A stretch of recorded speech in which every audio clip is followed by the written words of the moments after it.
누가 진짜 구원받을 자인가? 누가 진짜 구원받을 자인가? 어제 새벽 온 세상이 태풍처럼 아주 시끄러웠다. 정치적으로 어떤 통치자들이 세상을 다스리고 있는지, 그리고 분봉왕인지 또 총독인지, 이런 사람들의 이름, 그 시절의 역사에 관심 있는 분들은 한번 찾아보시면 정말 오늘날의 정치는 양반이다라고 할 만큼 그 시절의 정치는 살벌 그 자체였죠. 종교적으로는 대제사장이 2명이나 있을 정도로 야합을 하여 타락을 했고, 장인과 사위가 대제사장으로 함께 이 종교계를 꽉 잡고 있는 그런 상황이었다. 그런 이 태풍 같은 상황에서 이 태풍의 눈처럼 아주 고요하게 광야에 홀로 있었던 요한에게 하나님의 말씀이 임하더라. 이것이 어제 새벽 살펴본 내용이었는데요. 이제 하나님의 말씀이 이제 본격적으로 요한에게 임하셨고, 요한도 이제 그 사역을 본인이 감당해야 될 이제 사역 준비가 다 끝나서 이제 사역을 감당합니다. 요한이 감당했던 사역이 뭔가, 우리 누가복음 3장 3절과 마태복음 3장 1, 2절을 보시면 요한이 했던 사역의 내용이 나오죠. 먼저 누가복음 3장 3절에 보면 죄 사함을 받게 하는 회개의 세례, 이게 뭐냐라고 했을 때 세례를 베푼 것뿐 아니라 마태복음 3장에 보면 광야에서 뭐라고 외쳤습니까? 회개해라, 천국이 가까이 왔느니라. 천국이 가까이 왔다. 하나님의 나라죠. 마태는 하나님이라는 이름을 웬만하면 잘 쓰지 않으려고 해서 천국이라는 표현을 사용합니다. 하늘의 나라, 이렇게 직역하면 하늘의 나라 이렇게 돼 있습니다. 그래서 천국으로 우리말에는 번역을 했지만 결국은 이게 하나님의 나라, 하나님의 통치가 가까이 왔다. 이게 요한이 했던 사역의 전부입니다. 하나님의 나라가 가까이 왔음을, 그래서 회개하라고, 그리고 회개하러 온 사람들에게 회개의 세례를 베푸는 것, 그게 그 사역이 다였습니다. 이렇게 광야에서 약대 털옷을 입고 이 회개를 선포하고 세례를 주는 요한의 모습을 이렇게 사람들이 봤죠. 그리고 많은 사람들이 그 요한의 모습을 보면서 떠올렸던 말씀이 하나 있었을 겁니다. 어떤 말씀이 떠올랐을까? 여러분, 이사야 40장 3절을 한번 보시죠. 이사야 40장 3절에 보면 외치는 자의 소리여 이르되 너희는 광야에서 여호와의 길을 예비하라. 이게 누군지는 정확하게 실명을 이사야는 거론하지 않았죠. 그냥 외치는 자의 소리라고 표현을 했는데, 그 소리의 내용을 보니까 광야에서 여호와의 길을 예비하라. 이 예비하라는 말은 회개하라, 이런 뜻이 되겠습니다. 그러니까 외치는 자, 소리, 광야, 여호와, 예비, 이런 모든 단어들을 종합해 봤을 때 이게 누구에게 지금 해당이 되는 것처럼 보였겠습니까? 그렇죠. 세례 요한에게 이사야 40장 3절 말씀이 보였을 겁니다. 그래서 그 당시에 수많은 사람들이 이 요한이 혹시 우리가 기다리던 메시아가 아닌가, 이렇게까지 생각할 정도로 요한의 모습은 구약 이사야 40장에서 예고된 그 하나님의 나라, 하나님의 통치, 여호와의 구원, 메시아의 오심을 예고했던 이사야 40장의 말씀을 그대로 보여주고 있는 모습이죠. 이사야 40장 말씀은 그 당시 사람들에게 눈을 감아도 알 수 있는 아주 유명한 말씀입니다. 제가 지난 시간에도 말씀드렸지만 이사야가 총 66장으로 되어 있는데 1장부터 39장까지를 쭉 읽어보시면 그 당시에 이스라엘의 상황, 그리고 그들에게 임박할 진노, 그리고 멸망, 바벨론 포로, 이런 것들에 대한 아주 신랄한 예언적 비판이 수록되어 있죠. 그리고 40장부터 66장까지는 하나님의 구원이 쭉 나열됩니다.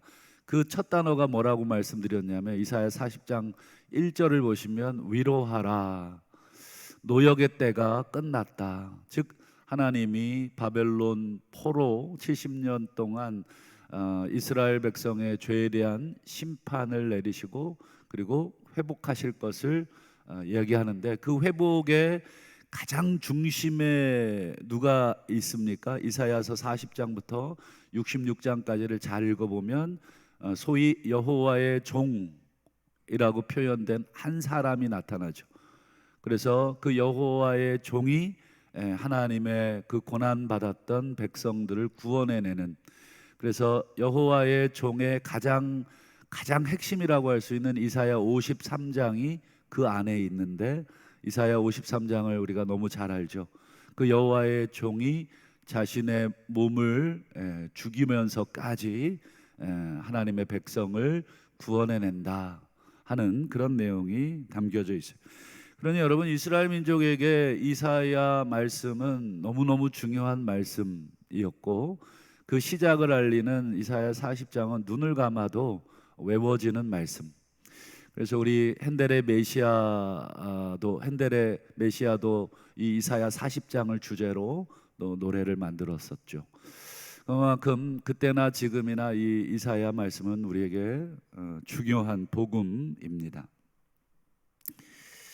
그래서 수많은 사람들이 세례 요한을 보면서 드디어 이사야 40장 이하에서 하나님이 말씀하셨던 여호와의 구원, 여호와의 종 메시아께서 드디어 오셨구나 생각을 해서 수많은 사람들이 이 세례 요한에게 몰려왔습니다. 그리고 요한이 베푸는 세례를 받으려고 막 줄을 서서 기다렸죠. 근데 수많은 사람들이 왔는데 갑자기 7절을 한번 보실까요? 요한이 세례받으러 나온 무리에게 뭐라고 얘기합니까? 독사의 자식들아, 누가 너희에게 일러 장차 올 진노를 피하라 하더냐. 이거는 우리가 오해하면 안 되는 게, 이게 오는 사람들마다 막 독사의 자식이라고 한 게 아닙니다. 그냥 정말 순수하게 정말 여호와의 구원을 사모하고 기다리는 자에게는 세례 요한이 회개의 세례를 베풀었는데, 여기서 이 독사의 자식들아라고 책망했던 무리가 누구냐? 누가복음 3장에는 그냥 무리라고만 되어 있는데, 같은 내용을 기록해주고 있는 마태복음 3장 7절을 한번 보실까요? 요한이 많은 바리새인들, 사두개인들이 세례 베푸는 데 오는 것을 보고 독사의 자식들아. 이 마가복음 오늘 3장 7절, 누가복음 3장 7절과 비교해 보면 무리라고 하는 표현은 바리새인과 사두개인들을 지칭하는 것임을 알 수가 있죠. 왜 사두개인들과 바리새인들을, 소위 말해서 이 종교적 지도자들인데, 지도자일 뿐 아니라 아주 이 말씀에 열심이고 기도 생활에 열심인 이들에게 왜 독사의 자식 라고 책망을 했을까? 그 책망을 이해하려면 마태복음의 도움을 조금 받으면 좋겠습니다. 마태복음 23장 27절과 28절을 먼저 보시면 예수님께서 이 바리새인과 서기관들 또 사두개인들을 향해서 하셨던 책망이 나옵니다. 그러니까 세례 요한이 독사의 자식들아라고 책망했던 서기관, 바리새인 이런 자들을 향해서 예수님도 이 화 있을진저 외식하는 자들아, 너희들은 회칠한 무덤이다. 겉으로는 잘 꾸며놓은 아름다운 무덤처럼 보이지만 그 속에는 죽은 사람 뼈, 그리고 그 시신이 썩어서 나오는 더러운 것으로 가득하다. 28절에도 너희도 겉으로는 사람에게 옳게 보인다, 정말 믿음 있는 것처럼 보인다. 그러나 안으로는 외식과 불법이 가득하다. 한마디로 27절 28절에 보면 예수님이 서기관과 바리새인들을 향해서 겉과 속이 다르다는 것입니다. 겉과 속이 다른 그들의 신앙을 책망한 것이죠. 서기관과 바리새인들의 신앙은 누구를 향하고 있냐면 그 신앙의 대상이신 하나님을 향하고 있지 않고 사람을 향하고 있다는 것입니다. 신앙생활을 사람에게 하고 있다는 것입니다. 사람에게 인정받고 사람에게 칭찬받기 위해서 겉으로는 엄청나게 경건한 모습을 가지고 있지만 사실 돌아서서 속을 보면 그렇지 않다는 것입니다. 거기에는 온갖 불의와 불법, 그리고 야욕과 야망, 탐심과 욕망, 이런 것들로 가득한데 겉으로는 그렇지 않게 보이려고 막 열심히 꾸미고 있다. 그래서 외식이라고, 외식은 전문 용어인데 연극할 때 쓰는 가면을 말하는 것입니다. 우리 지금이야 뭐 가면 쓰고 연극할 일이 없지만 이 당시에는 가면을 썼습니다. 그래서 뭐 웃는 가면을 쓰면 가면이 늘 웃고 있는 모습을 보여주고 안에는 뭐 울고 있든지 화를 내고 있든지 뭐 모르는 거죠. 속과 겉이 다른 것입니다.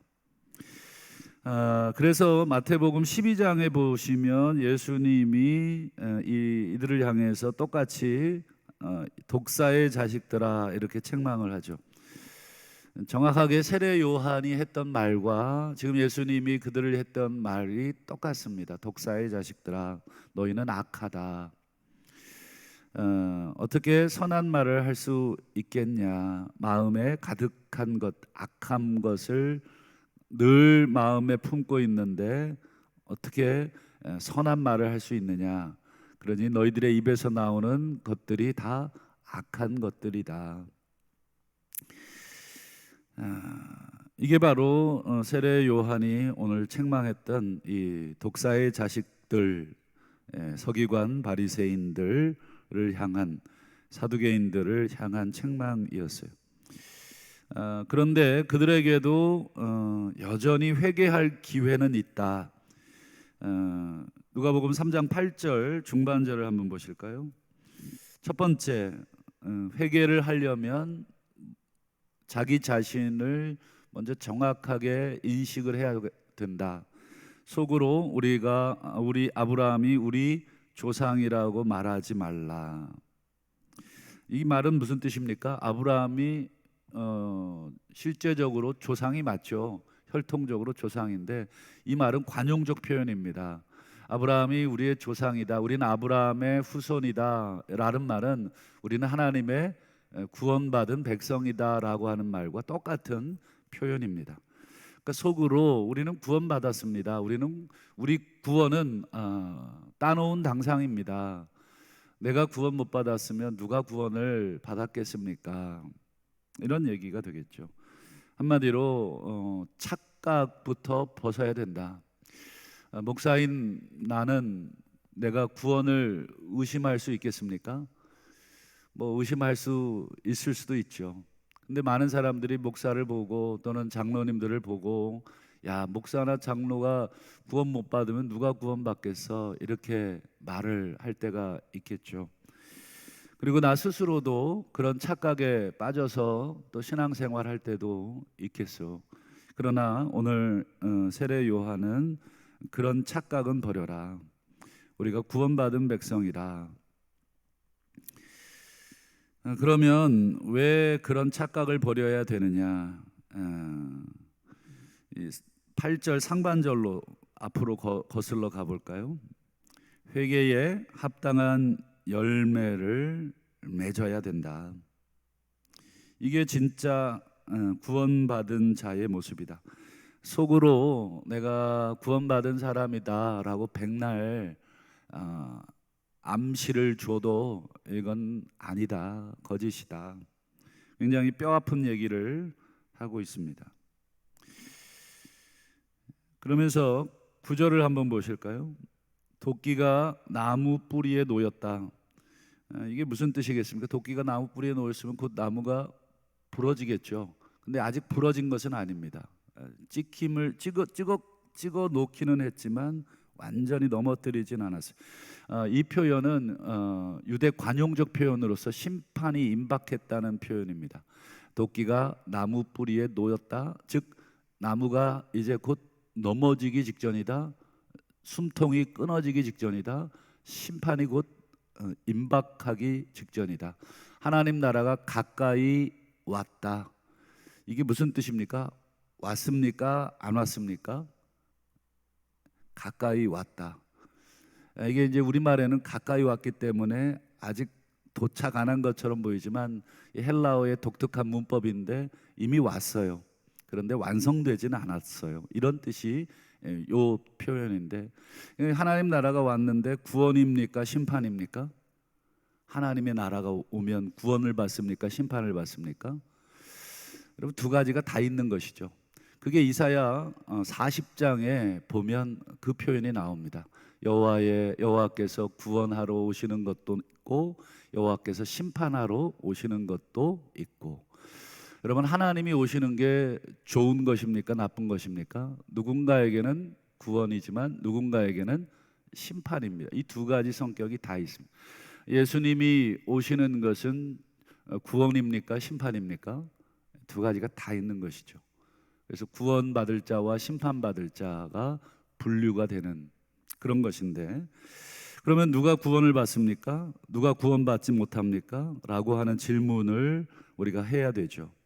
누가 구원받지 못하냐면 회개에 합당한 열매는 없으면서 속으로 나는 구원받았다라고 말하는 사람, 삶은 전혀 구원받은 사람 같지 않게 말하고 다니고 전혀 행동은 그런 행동이 아닌데 나는 구원받았다라고 고백하는 사람들, 이런 사람들은 구원받을 수가 없다. 그럼 누가 구원받을 수 있느냐? 회개에 합당한 열매, 즉 9절의 표현대로 하면 좋은 열매, 하나님이 주인께서 원하시는 좋은 삶을 살아내는 것, 이게 구원받은 사람이라는 것입니다. 아직 기회는 남아 있는 것이죠. 도끼가 나무 뿌리에 놓였다는 것은 이제 심판이 시작은 됐지만 아직 끝이 나지 않았다.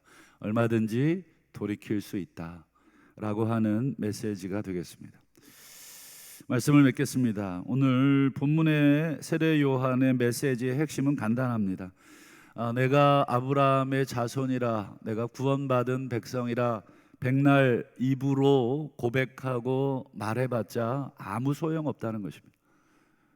우리가 사도신경 아무리 전능하사 천지를 만드신 하나님 아버지를 내가 믿사오며라고 아무리 힘줘서 고백해도 그걸로 우리가 구원을 받는 것이 아니다.